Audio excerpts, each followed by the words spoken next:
Hello, you wonderful people, and welcome to another episode of Super-Fanta-Fi. This being a show where we talk about TV shows of the supernatural, fantasy, and or science fictional genre. For today's episode, I'm going to talk about The Witcher Season 2, Episode 5. A lot of really interesting things went down in this episode, so let's break it down. Well, first and foremost, let's start off with Geralt's situation. Obviously meeting up with Istrid, which led to some interesting conversations, first and foremost, having to convince him because he believes everything that was coming out of Geralt's mouth was kind of BS. And so Geralt had to show him the head of the creature he wasn't aware of. Like, yeah, I don't know what this thing is. So he believes that, the monsters are coming from the monolith. And so they go to actually examine it.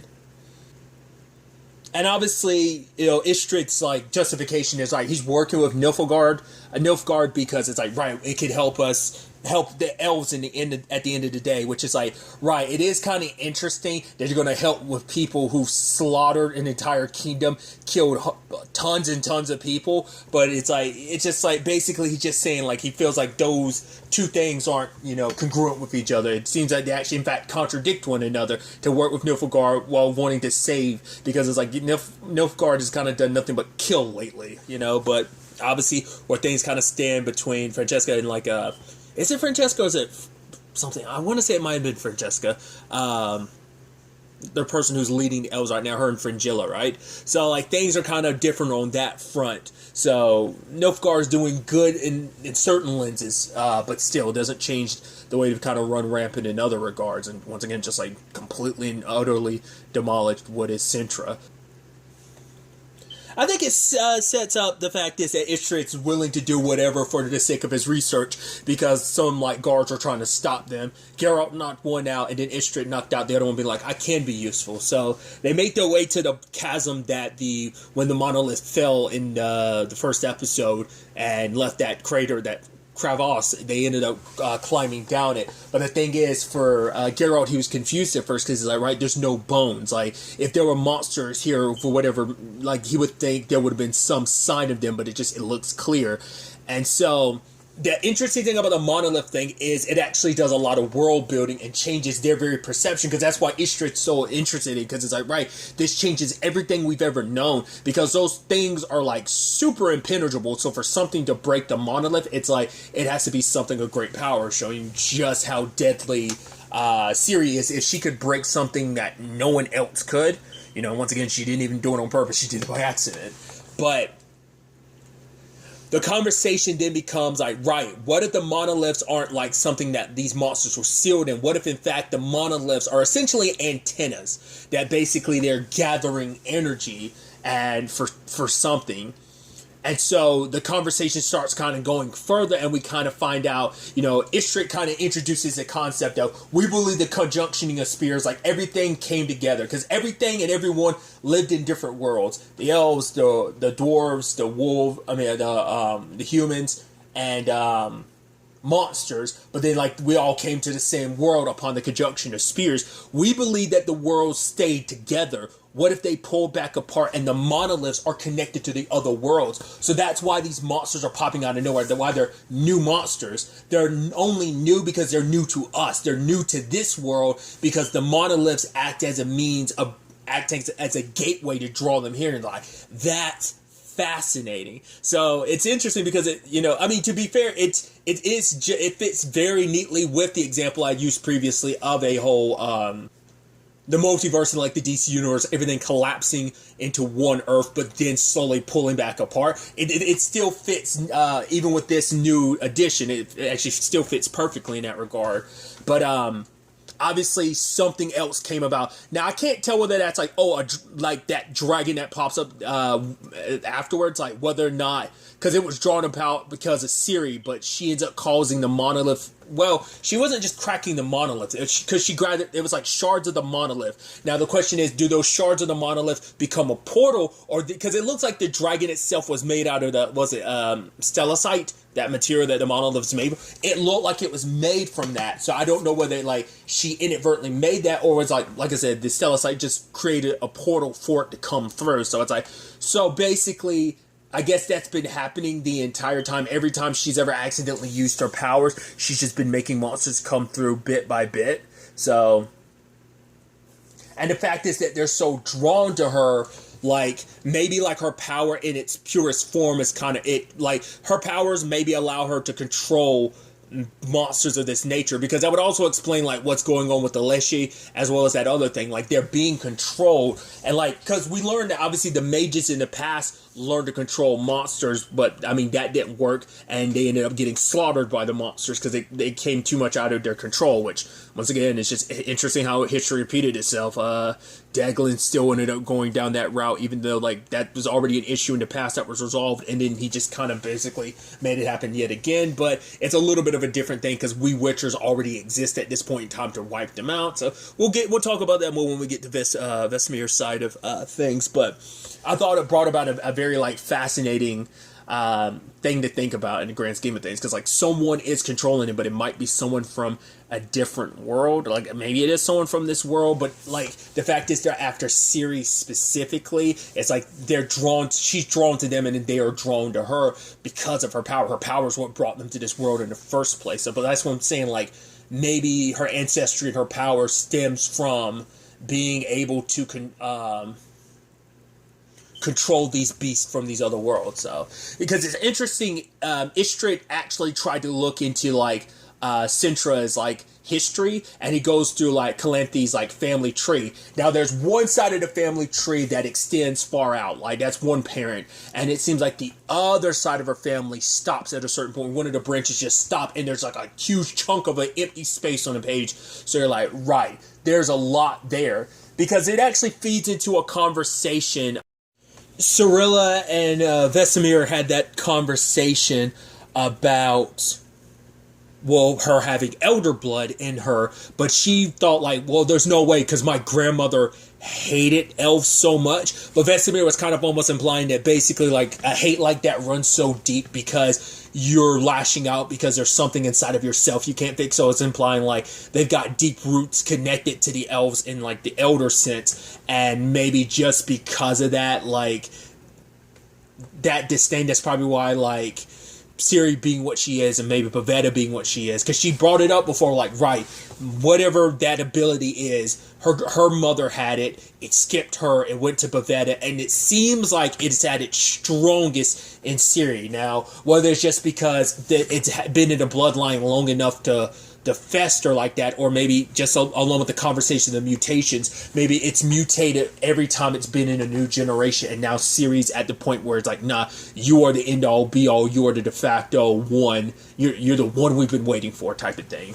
So, but because initially Triss was having those conversations with Vesemir about like how they handle this whole thing, how, you know, it's like, he's like, I'm not desperate, because she's thinking he's doing this whole thing of trying to make more Witchers out of desperation. But he's like, no, I'm doing this because I'm hopeful. And so he ends up bringing up to Ciri about, like, what this could mean. Like, you know, talking about, right, the Witchers came about because mages tried to control monsters. They ran rampant. People needed someone to stop the monsters, and the Witchers were made.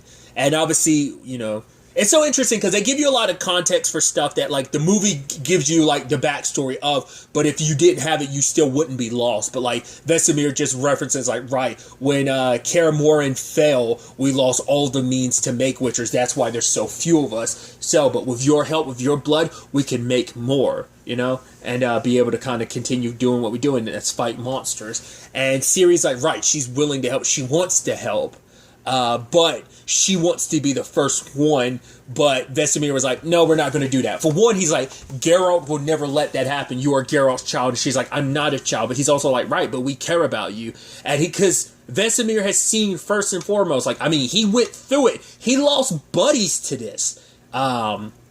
Not just the ones he lost when, you know, years ago when Kaer Morhen fell, but just in the process of becoming a Witcher. He was there in just the trials it puts you through. Not even just the process itself, but even the beginning trials of how many people he lost.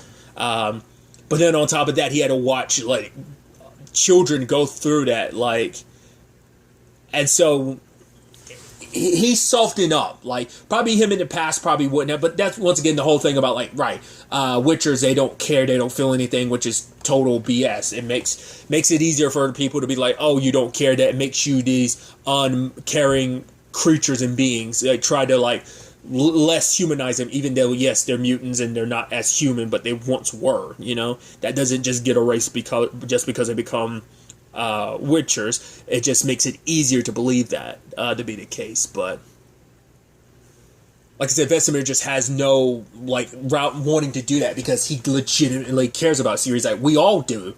Like, cause he's like, yeah, when you initially came here, we thought you were just some spoiled highbrow princess, which you are, but you've proven yourself time and time again to be so much more as well. But for Ciri, she feels like she's destroyed so much. And her path of right, my home got destroyed because of me. I've just destroyed and hurt so many people along the way. For her, it's this time I don't have to be a means of destruction. I could create, I could help heal something. So let me help the Witchers. She wants to help Geralt, but it's also about helping herself because she feels like if she can become a Witcher, she thinks it's going to nullify everything. It's right, she'll be able to escape the past and be able to kind of dull her feelings. But it's no.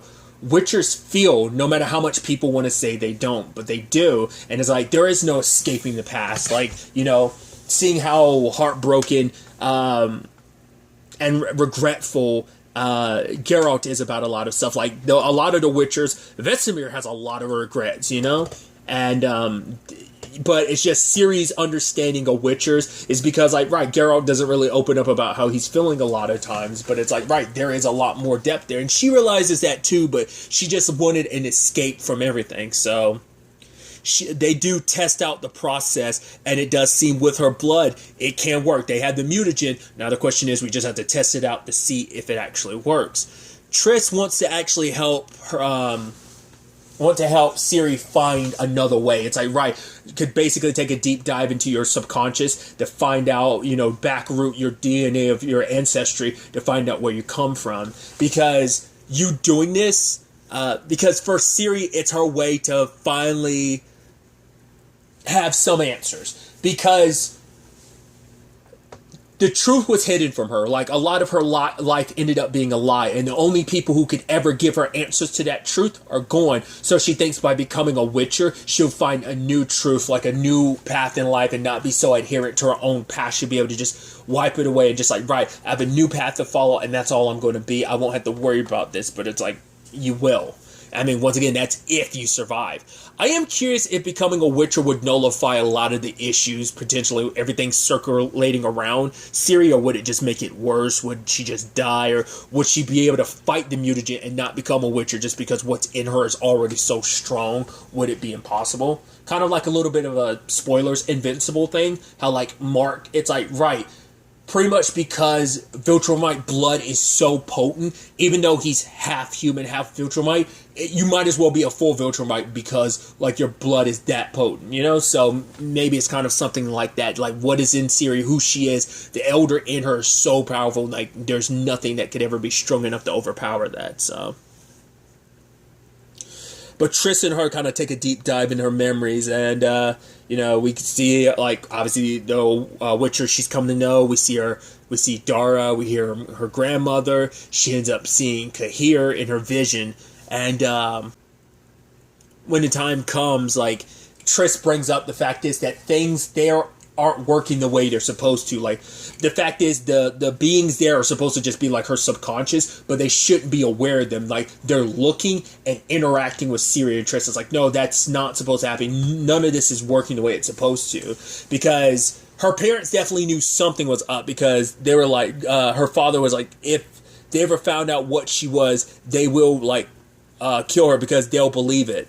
Believe based on the prophecy, so we have to be wary. So they got on the boat, and I'm wondering where were they going when they died? Were they trying to find some solutions, trying to find someone that could help them with this whole Ciri thing? I was you don't think they were going to go try and find Geralt, did they? I doubt so. I doubt that, but it's whatever the thing is, they left Ciri behind, but they went, so maybe they were just trying to go off on their own to find some answers that potentially help her out, but obviously they never came back, which I wonder on some level, is Ciri going to blame herself to be oh, that's kind of on me, but the deeper they went into this, the stranger things became, because they ultimately end up finding an elven warrior holding a baby. And at first, it was driving me crazy because the line hadn't come up yet. I had to pause the TV. I was like, this is the story. I was like, oh, somebody told Siri this story, but I couldn't remember who it was. And then she says the name, Novella, and I was like, right, in episode 1, I was like, right, because he told her that story of the elven warrior who fell in love with a human and they had a baby, and I'm assuming, like, that elven warrior was her ancestor. But that in that moment, that vision, like, attacks Triss and starts choking her out and turns to, Cirilla, saying that she's basically going to be a destroyer, that she's going to be the sea, the sea that's going to basically burn this world. She even said it herself that she feels like she has something inside of her that could just burn everything. Reminds me of a certain other person that's all about burning everything in his path, incinerating it. Good old Mr. God, I'm blanking on his name now. McBurn. Jesus, that should have came a little faster to me. It's a video game thing. Don't worry about it. But yeah, the moment they came out of Division, Triss was freaked out. She was like, no, it's you. No, nobody can stop anything. Even Geralt can't stop. Because in that vision is when she started calling out to Geralt, to the point it split open the tree in Kaer Morhen, and that's why the dragon got popped up at the monolith. And it's sad because Triss was all about helping you, but now seeing like, oh, you're going to be the destruction of us all. Like, she looks at Ciri as something else. So Ciri's like, right, let me do this. Like, let's make this happen, Vesemir. I want to forget. I want to become something. But Geralt luckily shows up to stop her because it's like, right, this isn't going to be a solution. Like, you're extraordinary on your own. You don't have to become like me. You know, because I think Geralt would never want you to become like him. Like, being a Witcher, it comes with a heavier burden you didn't give it credit for. You're thinking, like, because she thinks it'll kind of allow her to escape her problems to some extent. Like, all this worry, all this, like, concern, all this being scared of who and what she is, she thinks will all go away. And it's like, it won't, you know? You can't just run from it. Once again, making decisions out of fear. So Geralt tells her to kind of get her stuck because I think they're leaving because it's like, and the sad thing is Vesemir, he's kind of bummed about it because he was like, right, because even before, like, he was asking Ciri, like, are you sure about it? Because before he was about to begin, he was still having reservations, and Geralt doesn't like go like, oh, like, how dare you? It's like, no, he looks at him and just, there's no words. It's just kind of like, in that moment, Vesemir just feels like, right, my son looked at me with such disappointment in his eyes. So I think Geralt's like, right, I need to take you from this place. Like, we'll have to find answers somewhere else. Especially because he found out Yennefer's alive. I was like, when that was going to happen, because Ishtar was like bringing up the fact that he was in love with a mage, and it was like, yeah, Yennefer, and it's like, he's like, wait, you know Yenna? And he was like, and Geralt's like, Yen. I'm like, oh, like, you were, and he was like, you were in love with her, I still love her. It's like, wait, after saw it, and it's like, wait, Yen's alive? It's like, yeah, now you know. So that's interesting. Once again, like, all these people are coming into your life for a reason. Once again, I guess, my justification, I brought this up last episode, why Triss never said anything, because she doesn't know, like, she knows Yennefer and Geralt know each other, but don't know they have the complicated history that they do. So that's why she never really told him about, like, oh, Yennefer, because it's like, oh, like, I ran into someone that knows you, Yennefer, yeah, you know, but he found out regardless, so. Then we also have that mage that was released from that prison by, what's her name, Lydia, and his name is, like, was it Rietz? And it's like, she was like, oh, I'm letting you free, because apparently he got locked up because it's, like, a debt he owes to the Calanthe, but it's like, now that she's dead, it's like, yeah, but your punishment still stays in place, but if you can find this girl for us, and it's like, she's like, I'm not doing it for Niflgaard, and I'm assuming she's not doing it for, I keep saying Niflgaard. It's Nilfgaard. She's not doing it for Nilfgaard. I don't think she's doing it for the elves. Maybe she is. She's doing it for someone else, whoever it is that's orchestrating all this.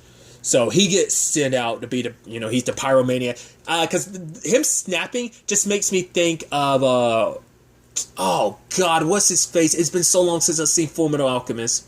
Is it Roy Mustang? Like, you know, that was his main thing. Like, he was the one that every time he snapped his fingers, he used alchemy to make fire. That's what immediately made me think of every time he was kept snapping his fingers. But he was in a prison that made it so he couldn't do anything, so.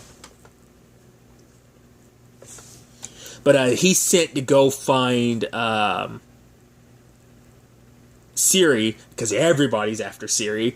But it turns, and he ends up capturing Jack Sear because he hears Jack Sear's song about, Geralt, and obviously there's that's the problem of making songs about your adventures, because now people know to come after you because you're good buds with Geralt. Which, when he's being interrogated, he's like, dude, me and Geralt, I haven't seen him in months. The fact of the matter is, I was there when he found out about the child surprise, years ago, but I haven't seen it. I don't even know about anything. I can't help you with all of that. He's like, I'm just a simple bard. At the same time, Yennefer didn't go with Cahir. She stayed behind to try and find him. It's like, hey! Because at the end of the day, despite your frenemy status, you were excited to see someone you used to know, and, you're frenemies, but he's still, borderlining friendship there, so she's looking for him. And at first she was worried if guards had picked him up, so hired a lady of the streets to help with that. Said lady of the streets would later on kind of turn you in. That sucked, but luckily she found Jack Sear. I love, playing, the drunk wife and everything, and it's no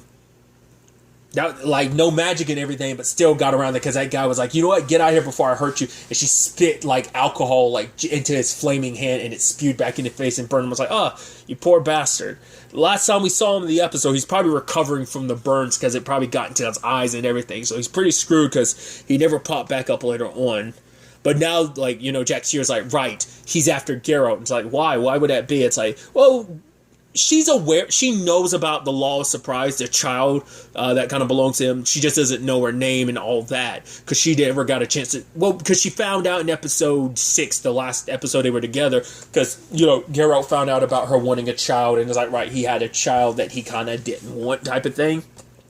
So, but I guess Jack Sear didn't feel the need to bring that up, because he wasn't around when they had that conversation, so maybe he doesn't know that she knows about that, so. But when it's all said and done, Yennefer and Jack Sear kind of get separated. Jack Sear tries to come back for Yennefer.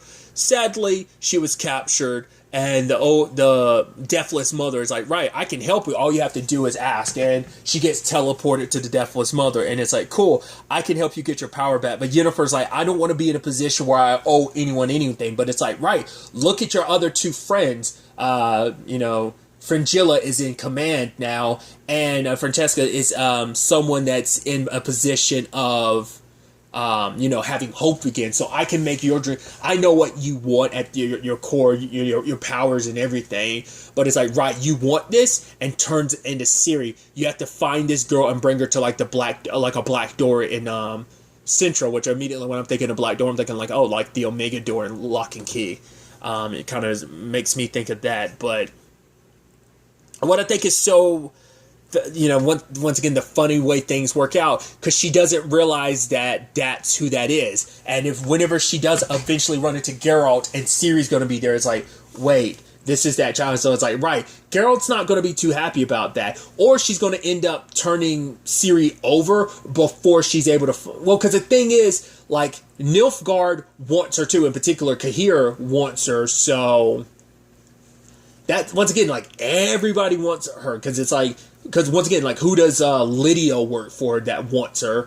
I don't know if the North, not necessarily the North, but even the council at Aratuka, I don't know if they know about her existence, or would they be aiming for her right now? But once again, not knowing the price that it's going, because Yennefer handing her over might be spelling the doom for everything. It's like, right, you're wanting to get your power back, might just be setting, you never know what the ripple effect is going to be, and you might be pushing the world towards Armageddon and to the end of everything burning, so. we'll see how her and Ciri eventually cross paths, and whether or not Geralt's there initially and makes her reluctant to do it because she's like, oh, Geralt's here, or she's going to do it first and then find out later on that Ciri's connected to Geralt. I'm curious to find out what order that ends up being. But obviously, we have your boy Jack Sear caught, which I'm not surprised because, once again, cut spoilers because of the trailer. I knew he'd get locked up again at some point, but I didn't know how the Yennefer thing was going to play out. And it's like, right, she kind of found her own exit strategy out of there. So, once again, what the Deathless Mother is going to get out of this, we'll have to wait and see too. Like, nothing comes for free. Like, everyone, it's even something that was kind of an angle to this episode, is what Geralt was saying. It's like, right, no matter what, everyone's got their own agenda, and that's very true in this episode.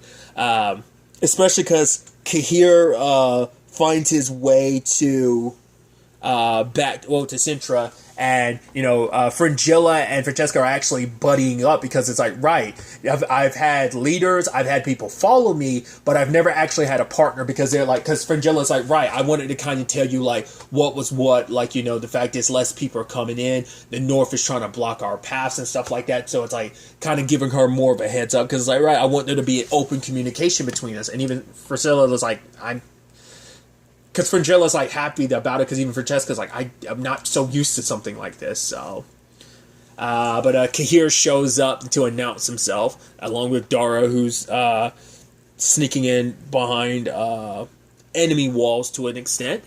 But Cahir announces himself, and then Fringilla's like, oh, happy to see you again. Cahir's just looking at her because he has contempt in his eyes, because it's like, right, while I was gone, you sure as hell made yourself at home running things in my absence, haven't you? So, once again, it's going to be interesting to see what that dynamic looks like now that he's back and they're going to have time to conversate, because Cahir's probably not going to want to be her. Like, it's like, no, you serve me, I don't serve you. But at the end of the day, we both serve Amir, and, probably wondering whether or not Fringilla's lost sight of that or not, because he's still the believer that he is, but Fringilla's kind of more so about belief in herself. Interesting enough, I'm not going to serve the role that I was kind of casting. I'm going to create my own role and cast myself in it. So it's going to definitely be really interesting to see where all this ends up taking us going forward into the next episode. But really, that's all I'm going to talk about. Till the next time we meet, be happy, be safe, live life to the fullest, and enjoy it.